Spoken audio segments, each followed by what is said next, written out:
धन्यवाद सभापति जी। मैं सबसे पहले दाद देना चाहती हूँ इस बिल के टाइमिंग की कि अभी ईद की रौनक बुझी भी नहीं थी और हमारी जड़ों पर एक नया फरमान लाया गया। पहले उत्तर प्रदेश में मुसलमानों को नमाज पढ़ने पर रोक लगाई और फिर सौगात में ये बिल लाया गया। निसार में तेरी गलियों पे है वतन, जहाँ चली है रिवाजो गैर कि कोई ना सर उठाकर चल सके। मैं सभापति जी आपको ये बताना चाहती हूँ कि ईद के मौके पर एक विधवा महिला अपनी लड़की के साथ मेरे पास आई और उसने बताया कि वह एक वक्फ की प्रॉपर्टी में रहती है, वही उसके सर पर छत का काम भी करती है और उसकी रोजी रोटी भी वहीं से आती है। वो इस बिल को लेकर इतनी फिक्रमंद थी कि कहीं उससे वो उसकी संपत्ति ना छीन ली जाए।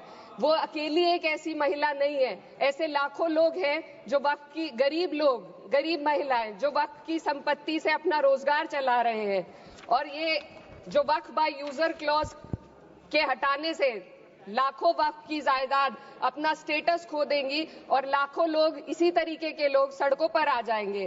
वक्फ क्या है? वक्फ बाय यूजर क्या है? इसका ये मतलब है कि कोई जायदाद अगर सालों से दीन और भलाई के कामों के लिए इस्तेमाल हो रही हो तो वो खुद ब खुद वक्फ मानी जाएगी। हिंदुस्तान की अदालतों ने भी इस बात को तस्लीम किया है। वक्फ बाय यूजर सिर्फ वक्फ बोर्ड को ही मिली कोई खास सौगात नहीं है, ये बल्कि सभी अन्य धार्मिक ट्रस्टों को परंपरा और यूज के आधार पर बिना किसी डॉक्यूमेंटेशन के धार्मिक चरित्र को डिक्लेयर करने का राइट मिला हुआ है। भारत के संविधान के आर्टिकल 13 क्लॉज 3 में कस्टम और यूसेज को कानूनी वैधानिकता प्रदान करता है। इसी आर्टिकल से वक्फ बाय यूजर भी निकला गया है। इस बिल के कानून बनने पर वक्फ बोर्ड तो इस प्रोविजन से हाथ धो बैठेगा, लेकिन अन्य धार्मिक ट्रस्टों को यह सुविधा जारी रहेगी। इससे भारतीय संविधान के आर्टिकल 14 और 15 का सीधा उल्लंघन है, जो धर्म और जाति के आधार पर भेदभाव और कानून के सामने सभी की बराबरी पर जोर देता है।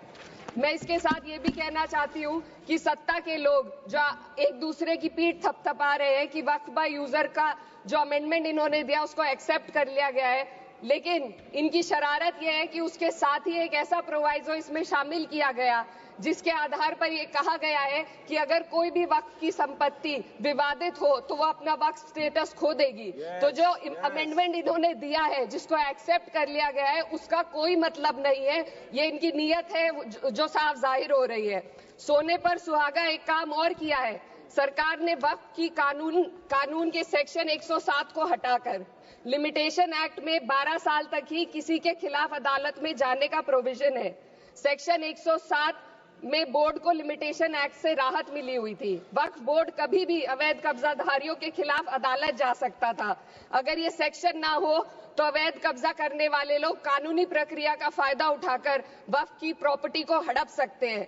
अन्य धार्मिक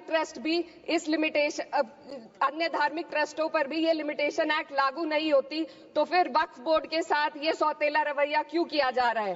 धर्म को देखकर दोहरी नीति क्यों अपनाई जा रही है? सेक्शन 107 और वक्फ बाय यूजर को अगर एक साथ पढ़ा जाए तो इससे लाखों वक्फ की प्रॉपर्टी पर कब्जा किया जाएगा। इसलिए ये बिल मुसलमान की भलाई का नहीं बल्कि उनके वजूद और विरासत को मिटाने का बिल है।